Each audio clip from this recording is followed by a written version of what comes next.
Hi, I'm Jay. And I am Michael. And you're nervous. A little nervous today because this is a new franchise, Jay. And I love new franchise. See what I did there? Oh! And today we're reviewing Dishonored, representing Jay and Mike's friendship. Yep. Thank you to A&C Games for supplying the game. Let's get into this. Michael, what? I gotta ask you right away. Is this a ripoff? This is something original, brand new franchise. It's new? First person stealth action. We did it! You're Corvo Altano, and you are a bodyguard for the Empress of the city, which represents, like, you know, early 1900s London, England. Yeah. This is what's cool about this game. It starts off where... What are we doing? Just trying to get a fucking review! Wait, we can't hug it out? Yeah, we hugged it. There was a plague going on in the city. People are dying, man. You went out for aid. You went traveling, and you come back to the Empress to deliver a message. Yep. As you do that, these weird teleporting enemies come at you. Very weird. They kill her. These weird enemies also take the daughter of the Empress. And all the guards come back, and they see the dead Empress on the ground with blood everywhere, and they see you. And then you think, like, oh my god, they're gonna behead me. And he goes, boom, and he, like, knocks you out with the butt of his sword. But again... And then 6 months later, you're in prison, and then a friend helps you out getting out of prison. Yeah, and that's when the game starts. And that's where truly all of a sudden you realize this is not your typical first-person stealth game. What did you think about the graphics? It's not amazing. No, but there's some cool effects. There's some very good The water effects. is very cool. It's very good. It's not like raising the bar.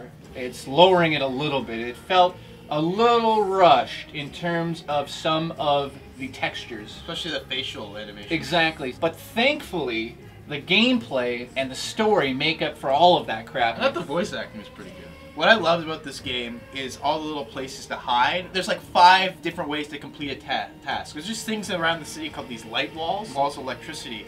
And there's literally 5 ways to get around them. You can like shoot the oil canister, you can blink past the wall, you could turn into a rat. And also I thought what was very cool is looking through a keyhole.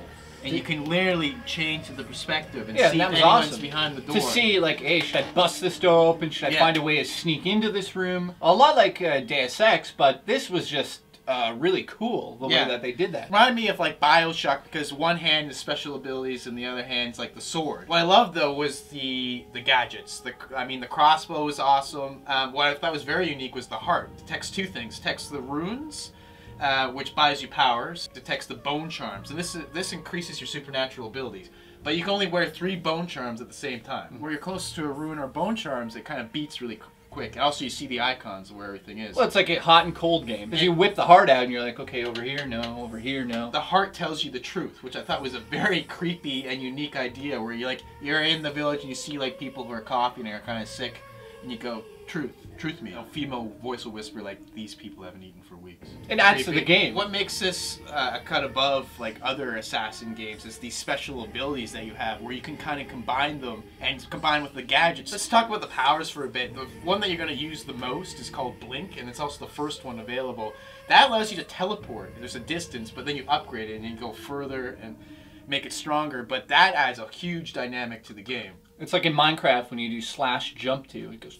Yeah, like it's kind of like Nightcrawler in X-Men. If you go through, say, a metal fence and you catch the bottom of it or something like fire or something, it hurts you. Also, another power is dark vision, and you can see enemies through walls, and you also can see their peripheral. So if they're looking, you know, forwards or towards you, you'll know. Another power is bend time, and you can slow time down. That's where you see the amazing brutal kills in the trailers. That's awesome. You stab them in the bottom of the head. Wind blast, powerful wind. That's just some powers. There's a whole bunch of different powers. There's powers to increase your health, all sorts of things. Well, there's a laundry list of them, and that's what's cool about this game is you have to go out and work for them. Piero Joplin, and he's like this kind of kooky, unique character. I liked it. He's a mechanic. So, yeah, he like builds things. He's like, bring me this, and you bring him these blueprints. He's not the merchant from Resident Evil 4. But you bring blueprints, and he designs it. He's like, okay, I need this. You're probably asking yourself, like, what's the deal with the metal mask on this dude's face in Dishonored? It's actually to hide his identity, but also you know, you can upgrade your optics. I also thought what was very cool is the more people you kill in the city, the more rats and more like these creatures that remind me of zombies come out in the city. Like you actually see more rats scattering around, and this actually changes the outcome of the entire game. The more people you kill,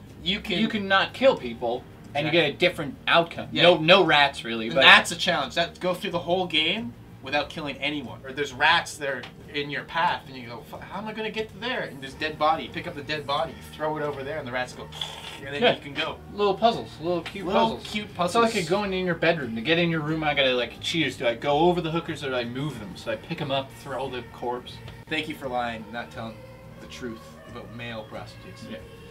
It's nice of you. So overall, I love this game. I think it's great. I can't wait for the second one. I mean, my problems with it, though, is that sometimes I felt like the combat was a little bit clumsy, and I'm not sure if that was on purpose or not. It could have been. But I'm not going to deduct points out of that. I'm just pointing that out. I couldn't do what I want to do. I think my major complaint is, yes, I know there's a plague going on, but it just feels like the world is way too empty. And I think that has something to do with just time and effort. I can't wait for the sequel. I think this is an excellent new franchise. I have to be honest, I love this compared to Assassin's Creed, but Assassin's Creed 3 looks like it's going to win me over. Yeah. This is like action-packed if you choose, but it's also like stealth if you choose. That's what's cool. I feel like an assassin in this. I literally feel awesome. Like an assassin. That's what it's about. There was one mission I had to get to this guy in a castle. I was like, I'll just improvise. I started blinking, teleporting, and I did around the castle, and I broke the glass in the back of the castle. He's in the room.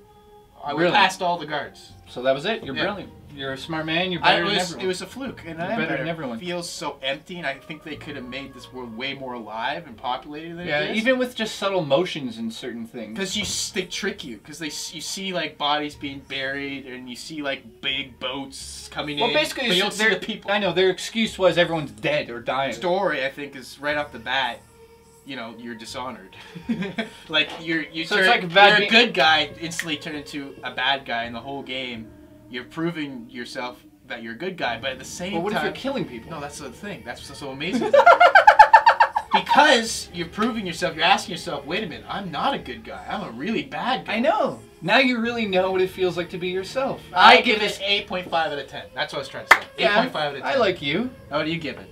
I give it an 8. Yeah. I don't like it as much as you, but it's still it's still a solid bloody game. I can't wait for the second one. There's those moments where you go, oh, sequel, it'll be in the sequel. Well, I could do that. Oh, it's the sequel. And the sequel will probably be next gen. I'm just happy there's a new franchise. I was told, I have a friend that is playing it on the PC, says it is gorgeous. So it must make a huge difference. And there's something about games that allow me to kill a hooker and then hide it that I love.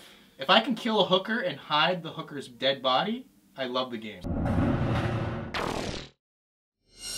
People are dying. It's very unique. It's okay. Yeah, thanks. And so you're coming back. A quote you have to say in this life. Oh, why? What? Just out of context? Like why am I saying? Just randomly.